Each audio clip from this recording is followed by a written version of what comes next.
Welcome back to Shaboom, the podcast about and for the baby boomer generation. They say that laughter is the best medicine.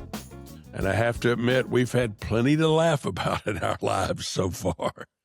So today's word of the week is laugh, because if you can't laugh, you can't live. Our generation grew up with a lot of comedians in movies and in television. People like Bob Hope or Johnny Carson, Roland and Martin's Laugh-In, Red Skelton, Jackie Gleason, just to name a few. But of course, the biggest comedic event of all was this thing called Saturday Night Live. Saturday Night Live was baby boomers about baby boomers.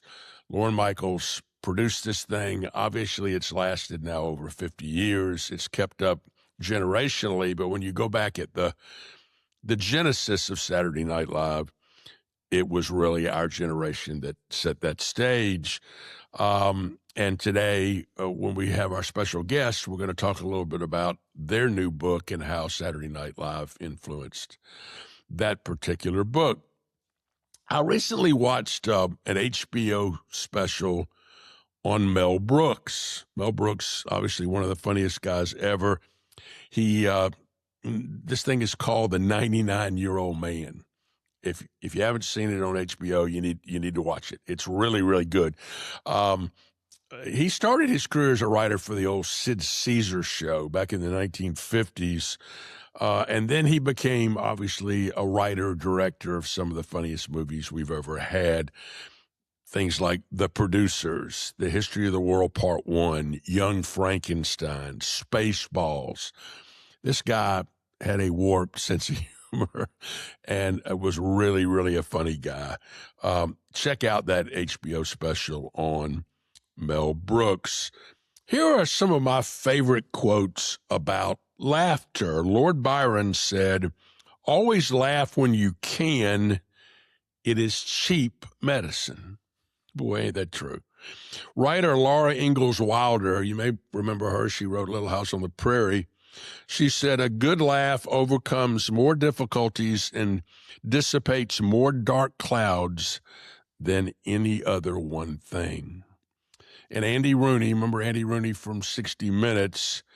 He said, "If you smile when no one else is around, you really mean it."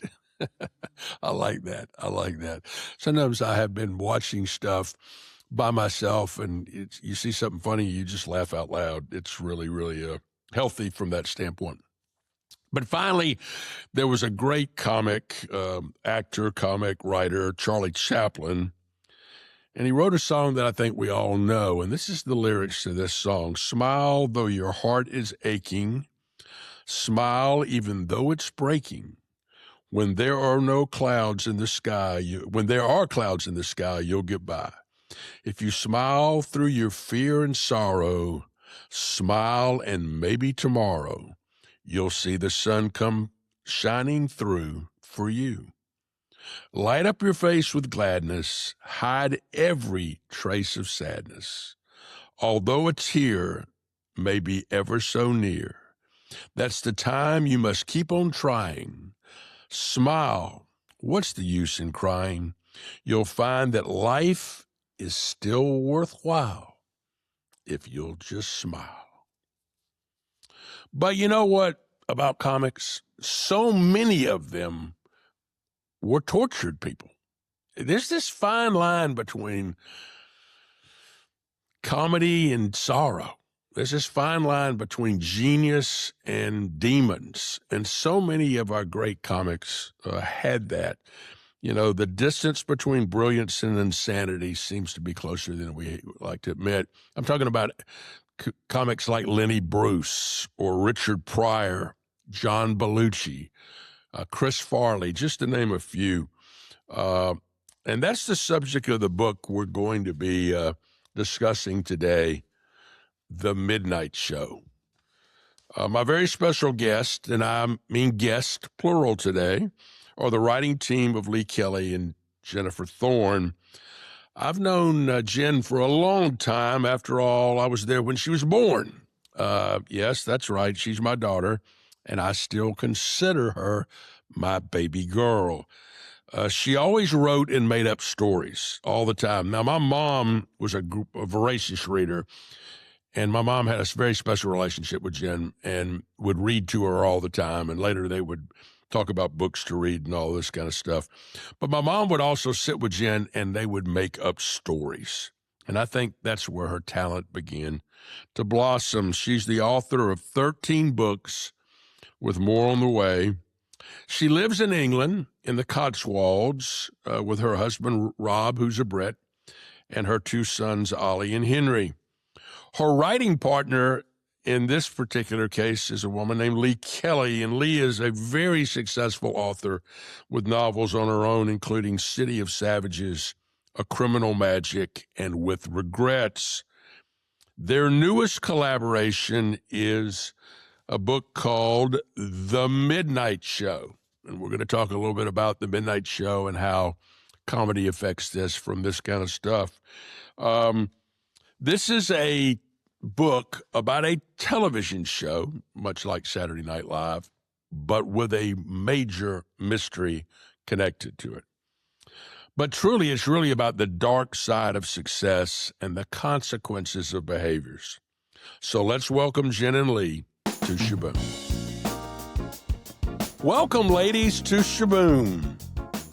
Hello. Thanks for having us. Thank you. We've been really looking forward to this. One of my favorite sayings is that even the Lone Ranger did not travel alone. And the two of y'all have developed quite a collaboration and great chemistry. I know the story, but tell our listeners how y'all met.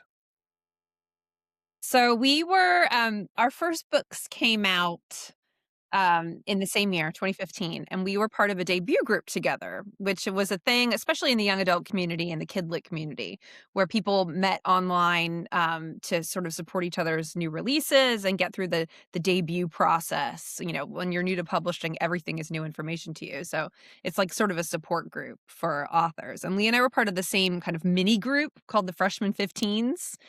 And then we did a retreat. Which you may recall. Exactly. At our house where I got to cook for y'all for 3 days. Yes. Yes. It was in the mud wonderful. It's you were an amazing host, so thank you for that. Yes. Well, but that was so pivotal in our relationship, because I feel like that was the first time we met in person, and we realized that we were sort of bizarre doppelgangers of each other. We had grown up 15, 20 minutes away from each other, played our schools, played each other in sports. We had kids the same age. We had been in New York and LA at the same time. So it was sort of like oh, hey, we're going to be friends moment.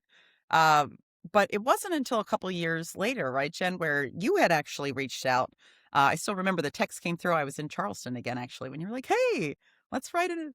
Maybe we could write a book together. I don't know. Do something together. You were in Charleston when that happened? I was. Yes. All roads lead back to Charleston. I was at Kiowa with my family. And I remember saying to Jeff, people in Charleston tell you that where the Cooper and Ashley rivers meet, it forms the Atlantic Ocean. So, I mean, that's the kind of deal. Lee, tell everybody your background a little bit. You're a recovering attorney.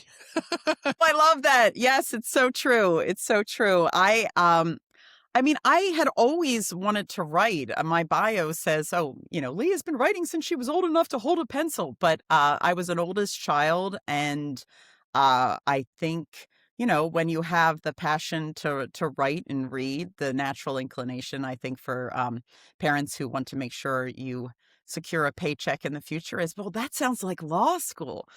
So it was sort of like a natural tee up. I had taken time off, and I had worked for Bloomberg News for a few years, but then I ended up going to law school, but I was writing in the mornings and at night.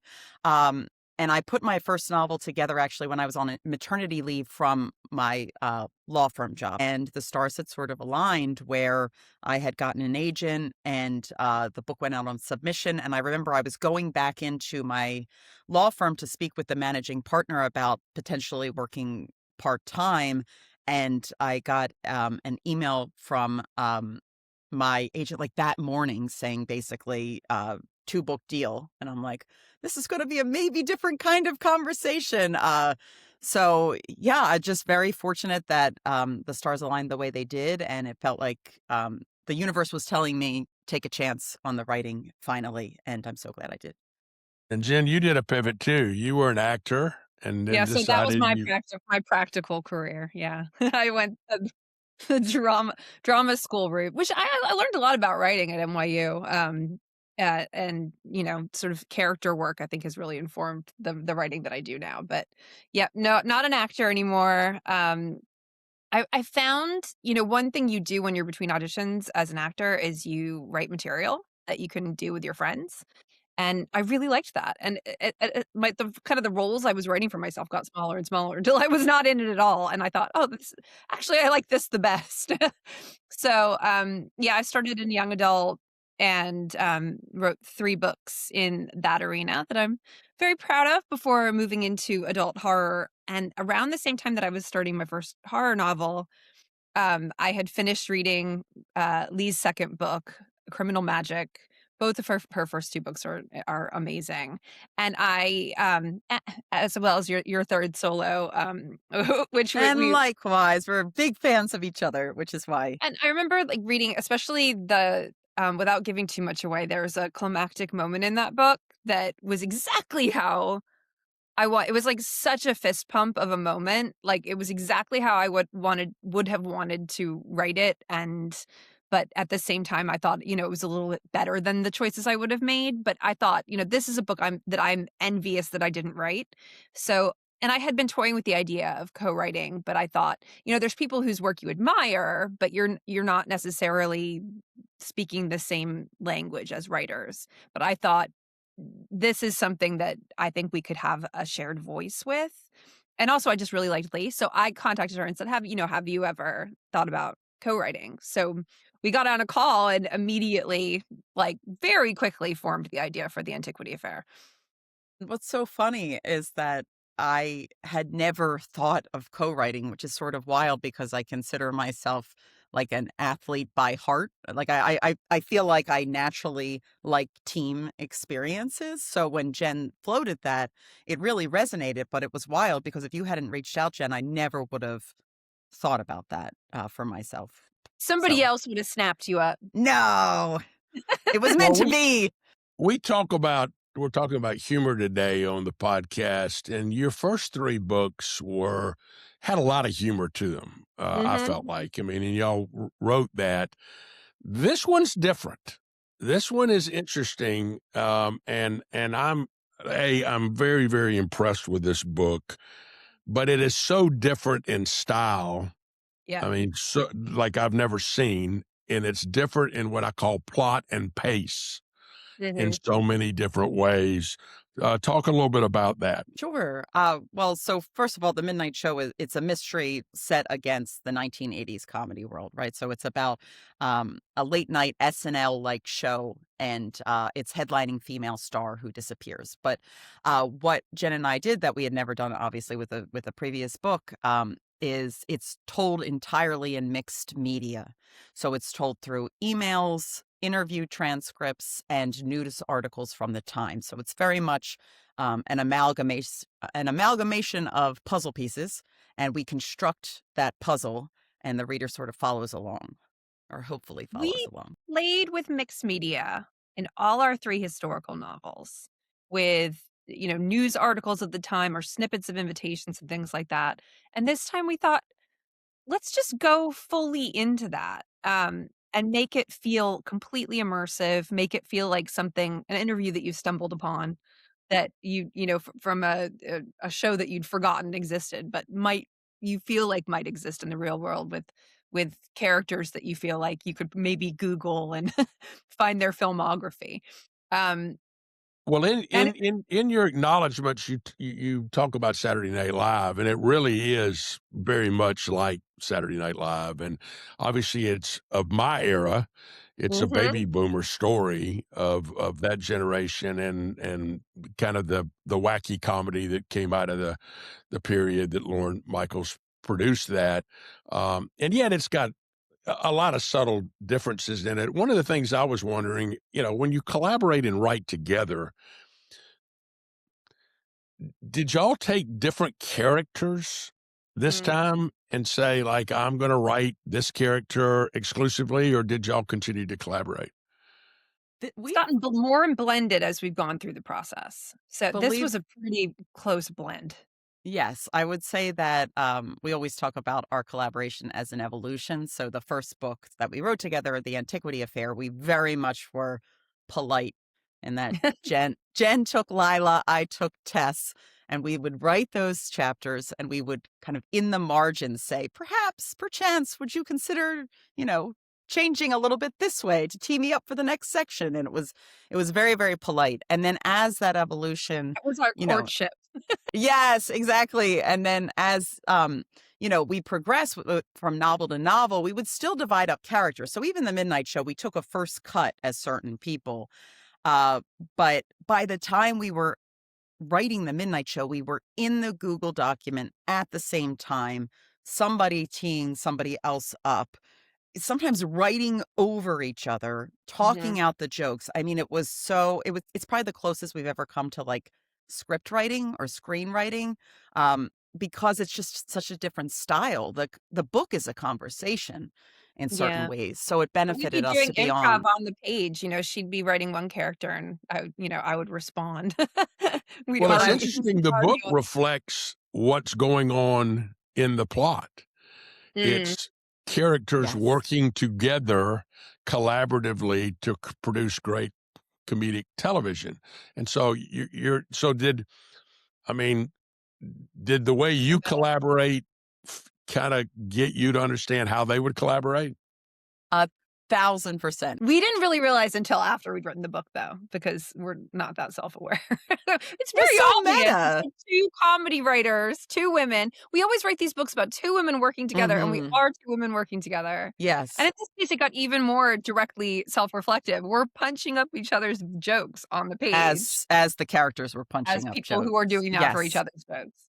But what was cool about it is I think it really that process really forced us to mine our thoughts about collaboration. Like if you notice on the page, there's a lot of conversations between the interviewer, Madeline, and Gina about just the nature of improv, the nature of stand-up. And that's really Jen and I fleshing that out as we're writing it and trying to figure out our thoughts on it. This was Yeah. probably the deepest personal dive we ever took. I at least I'll speak for myself on a book, just because it was so on the nose of what we do day to day together, which was pretty cool. But at the same time with Madeline and Gina, we had 2 generations that are straddling ours. So we had a younger Yes. generation and an older Mm. generation, and we, the authors, are in the middle trying to look at these 2 different viewpoints and figure out where we stand on things. Yes.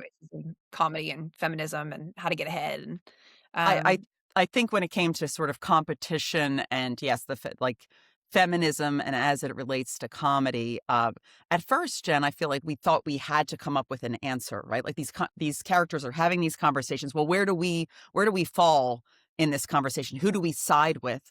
And I think at the end of the day, we realized that just having the conversations were important. That maybe like you let the reader walk away with their own opinion about the topic, so it felt important not to be pedantic about those moments and to present both sides fairly and holistically. It's so realistic about how sometimes we perceive ourselves one way and other people perceive us totally different, and y'all do a great job of describing that with different cast members, you know, pontificating on, how somebody reacted and somebody said that didn't happen that way at all. I mean, it's just and that's real life. I mean, I always like to say we don't see life as it is, we see life as we are. And Mm, in this case, all of the characters saw life as they were. In some of Mhm. them, they saw themselves as victims. In some cases, they saw themselves as being superior to everybody else. But it's interesting. You have this one scene that I was really fascinated about what I called summer camp in the Catskills after the first season one. Where did that come from? It was inspired by Saturday Night Live. They did a retreat, what was it, in Palm Springs? Palm Desert? yeah, Well, and I don't. Joshua Tree, right? That's kind Yes, of this story. is like that was part of the original version of the story that was always there. So I'm having a hard time even pointing to what like what birthed that. It must have been SNL. Yeah. I think that's something that to me sets that show apart, the sort of close bond that forever sealed those original cast members together. It was the energy of creating something new together and the instant rise to fame. That's a powerful bonding force. But also, they took it offset. They Hmm. hung out in a completely different setting, and had these wild adventures together, and I think that is something that forms a bond or, in some cases forms deeper, grievances and Yes. lifelong grudges, when you take your little cast field trip. I thought it was a really interesting aspect of real history that we could adapt. Well, I Yeah. saw And 3 things in the novel, one, you have this unique story and what I call really a behind the scenes look at what was going on in the times and what was going on at Saturday Night Live or this show, The Midnight Show. You also have amazing character development of characters, in some cases, growing in different directions, trying to accept who they are, a lot of different ways where they're going, and then you got this amazing mystery right in the middle of it that really is what I call the stitch that kinda holds the whole thing together. It's almost like you sit on your seat. I've told everybody, I love this book. This is one of the best books I've ever read. I mean, like, it is so good, and it was one of those I got into it and could not put it down. And but again, it was all 3 of those kinds of meshes coming together that I think it's really intriguing how you made that happen. you're making my day, our day. I mean, thank you. I'm so glad you enjoyed it. And I love how you outlined those 3 parts because if one of those falls down, the book Mhm. sort of doesn't work. Jen, what do you think was the hardest of those 3? For me, I think it was the construction of the mystery, just because that has to hit a certain way. Yeah, no, I completely agree. I think in our we're very plot focused in our writing, but everything kind of serves character and is fueled by character, so everything feeds back to these people that we've created.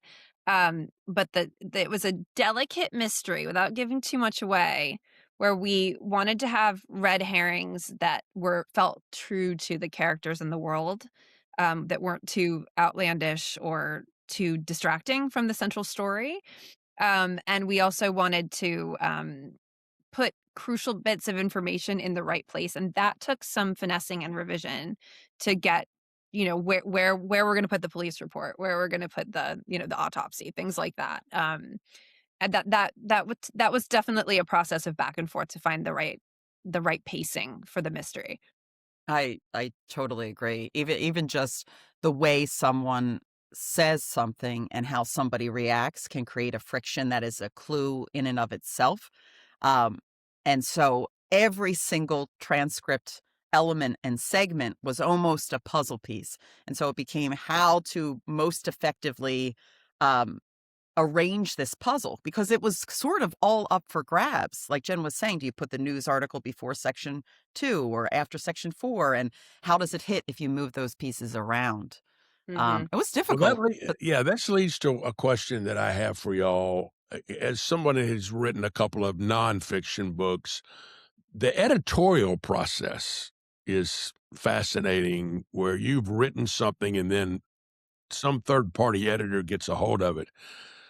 And I don't know how they could have edited this. And maybe that was by design. You're Well, they tired of did. people messing with they your most work. certainly did. Yes, they most certainly did. We did 4 rounds of edits, actually. We look forward to it. I'm gonna be honest, I think a lot of people who have self-published or haven't worked in traditional publishing, well, some people who self-publish actually do use external editors, because you get a real value from it. It's really good to have somebody else's viewpoint, and push back on this thing that you, obviously think is good enough to send to editors. But it's a wonderful part of the process to have that extra, perspective on a working document. And the way that this process went, our agent, Caitlin, went ahead and submitted this to a bunch of different editors. And we were fortunate enough to have interest from multiple houses. So we were able to get on the phone with those editors and they really do present their vision for it. Mhm. Most of the editors had very clear visions for it, and what was kind of wild was they were all so different. Some people wanted to turn Madeline, the interviewer's storyline, into prose, so it would have been kind of her story as well as going back in time to the 80s. Our brilliant editor Amy Einhorn was like, "This is what I love." The transcript aspect of the story, and I want you to lean into the interpersonal dynamics and more of the feminist angle. So they were not as that conversation element was not as prevalent at all, I would say, in our first draft that we went out to editors with. That really came through with revision. And as Jen said earlier, the puzzle construction we played around with a lot during revision. And it took us some time to get the right voice for Madeline. In fact, she changed names a few times because, Mhm. how kind of abrasive should she be? How direct? She's a former failed comedian, so she's not the kind of person that needs to get out there and try to prove that she's funny at any point. She's given up on that. But she is funny and she does have her own perspective, and she's not gonna just let these very big personalities walk all over her. So I that loved it how the personalities, and many of them, some of them couldn't remember her name, called her something wrong. Some cases they called her by Gina calls her by her last name all the time, and I'm not going to acknowledge her first name. I mean, it was so good. Again, the the way this thing is put together, I commend y'all because really the mystery continued to make you turn the page. You were interested in the characters. You were very interested in the process of how do you put together a comedic television show in that era. You were interested in the craziness after hours that went on in New York during that period of time, but the mystery never left you. I mean, it That's right. made you turn the next page. And so for those listening out there, I'm telling you, you're going to buy this book and it's amazing. I want to close by asking you this though. Y'all have other collaborations in mind. How do y'all come up with these plots together? I mean, because all 4 books are so different They in are. Yeah. terms of the story. Yeah. So what do you do? Do y'all just throw out ideas? Do you just get on Zoom and brainstorm? What do you do? Yeah. I think, yeah, I mean, pretty much. But I will say, if you look at all of the kernels of Jen's and my collaborations, they all start from a shared kind of cultural obsession. So, and what is That's a so good I cool like that. is, yeah, we're the same age. We grew up with the same influences, right? So with Antiquity Affair, it was Indiana Jones, but we wanted to see sisters kind of take the forefront of that story. Um, Starlet's Starlet was Jen. Golden Age Hollywood. We both Hmm. love classic films and that Starlet era. And And then also being like the sort of being on the run from criminals, kind of like hit the yes. aspect of things. Yeah, the Some And Like It Hot. it's Hitchcockian. Yeah, Yep. exactly. And then we wanted to do a con artist story. We wanted to do a heist together. And I because that's think a real life, we did it on the But a page. heist in a really different era. I mean, all these have been different yes. eras, which I find fascinating because you really captured the moment. This book captures the 80s as well as anything. I mean, New York was a cesspool. I mean, Yeah. it was a mess. I mean, they had a movie called Escape from New York. I mean, Yes. it was broken, and later they fixed it or Disneyized it, I like to say, in Times Square. But in this era, it wasn't. And Mhm. and it was a lot of drinking and a lot of drugs and a lot of parties and a lot of in a lot of ways, lost people trying to Mhm. find themselves and trying to grow up. And that was the other part, I think, is that you really watched how characters describing, because they're being interviewed in a different era than when this took place, how they have matured, how they have grown, how they see the world differently than they saw it at the time it was happening. And I thought that was fascinating how y'all were able to capture that. And I not love that. everybody became a better person. No, And Yeah. and because that's sometimes real life. Yes. yeah. And sometimes even the people that are sort of good and moral and lauded and the ones we identify with as readers, they're painting their own memories through a different lens. You know, they're painting themselves as more heroic than perhaps they were, because it's hard to face back the past and regrets that you had and things you wish had done differently. Sometimes you smooth the corners of those things so that you can look at them. Well, Well the said. book comes out this week, and y'all are about to do a book tour. You got to be excited about that. You've got a week of activities coming up and all that kind of stuff. After, and again, y'all, the Midnight Show, you got to get it. Well, I mean, you can buy it Amazon, Barnes and Noble, pretty much Everywhere. anywhere you want to We buy hope. it. And if Please it's not do. in your local shop, ask for it to be. That is a Yes, big help please. Yeah. to authors. Yeah, Yes. and I mean, my listeners, this is phenomenal. It is Thank just you. so good. And listen, for a baby boomer, my generation, you hit us in the mouth. I mean, it really, I love you that. really, you did an amazing job of that. And I think we'll all go back and reflect on that time going, yeah, I can see myself in so many ways from that standpoint. But what's next for y'all? What are y'all cooking up next? Oh, so it's Yes. another Interesting. mystery. But I would say this one is more classic whodunit, like in terms of Mhm. pacing. I would say the Midnight Show is not necessarily Opens a with a dead traditional body. mystery. Yeah. Yes, exactly. But we had a ball with this one too. It is tons of world building. We're using another like big cultural reference point, but a very Fake different one. kind of cultural universe. Yeah. But that's all we can say about it because it hasn't been announced yet. And then we're also Yes. working on some film and TV projects that we're hopeful about. So we'll see. That's Yeah. good. Fingers crossed. Well, thank y'all for being with us today on Shaboom. Again, this book is phenomenal. It's The Midnight Show, Lee Kelly, Jen Thorne, great book, great collaboration. Just one, like I said, I've read, Jen knows I'm a Mhm. reader, and I've read thousands of books in my life. This is one of the best ever. It Yay! is so freaking good. Make you So my week. Thank it's you. good. Thanks for Oh, having everybody out us. there, go out and buy this book, okay? Because I'm spending my daughter's inheritance, and we need to make sure you buy her books in a way that You need keeps to her be keeps her independent. gainfully employed for the rest of the Yeah, time. great. Yeah, there you go. All right, ladies, thank you. Thanks for being part Thank of Shaboom you. today. All right, Great bye-bye. talking to you. It's now time for the boom. There seems to be a lot of people in power today that simply cannot laugh at themselves. And you all know who they are. So here's some advice. Lighten up. And that's the boom.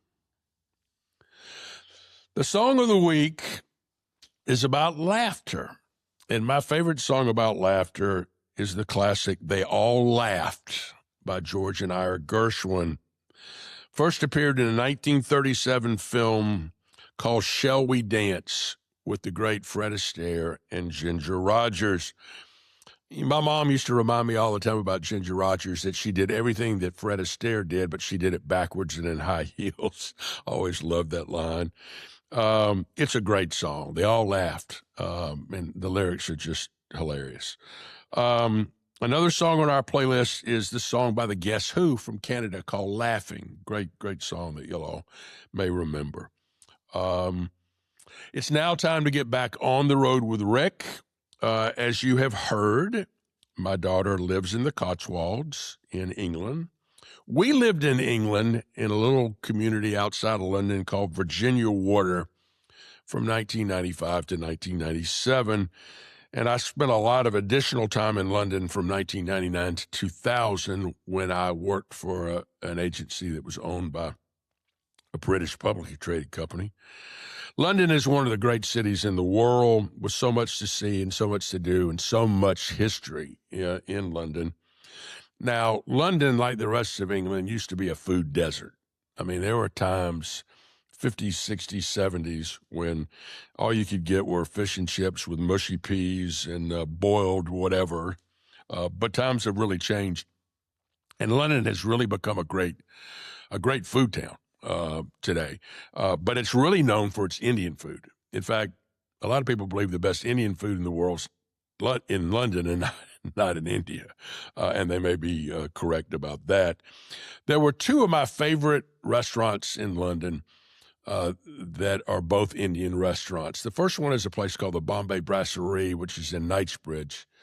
And it's your classic traditional northern Indian foods that you all recognize. Tikka masala is not, you can't find it in India. It's a British dish that's Indian food that was anglicized. I used to go to the Bombay Brasserie a lot with business guests. And when I'd go in, I would never even look at the menu. I would just say to the waiter, bring us whatever you want to bring. Because I knew that we'd get more food than we could possibly manage, and it would be really, really good. It's that kind of place. So if you ever go to London, go to the Bombay Brasserie and just tell the waiter, bring me stuff. That's the way to eat it. The second restaurant is called Quillen. It's in St. James Park, and it's different in that it is coastal Indian food, and it's in the South Goa area of India, which has a huge Portuguese influence because the Portuguese originally had settled in there in explorations. This place is killer. It's one of my favorite restaurants in the world. Amazing Indian seafood. It's Quillen in St. James Park. And those are two great places on the road with Rick. We were talking about our playlist earlier with the song They All Laughed and the song Laughing by the Guess Who. Because we've been talking about London, I've put some songs about London on our playlist today, and here are a few of those. The classic Frank Sinatra song, A Foggy Day in London Town. Vera Lynn recorded a song in the Second World War era, again, when people were fighting, called A Nightingale Sang in Berkeley Square. There's a song by Eddie Grant called Electric Avenue. You may remember that one. That's really good. Jerry Rafferty had a great hit with a song called Baker Street. Baker Street is a very famous street in London. And finally, we close the playlist with the classic Werewolves of London by Warren Zevon. I hope you enjoy these and they remind you of the great city of London. So let's take a trip today down memory lane. We were speaking about the great Mel Brooks. Do you remember seeing the movie Blazing Saddles? Listen, y'all, we are so politically correct today. I'm not sure Blazing Saddles could get made today. But that movie is absolutely hilarious. The most politically incorrect movie of all time. A takeoff on Westerns, a takeoff on society, a takeoff on race, a takeoff on gender, a takeoff on everything. Blazing Saddles. Man, it's a funny movie. If you have not seen Blazing Saddles, go rent it soon. So it's time for the last word. Yet another quote on laughter. Mark Twain once said, "The human race has one really effective weapon, and that is laughter." Still so true. We'll see you back here next week on Shabbat.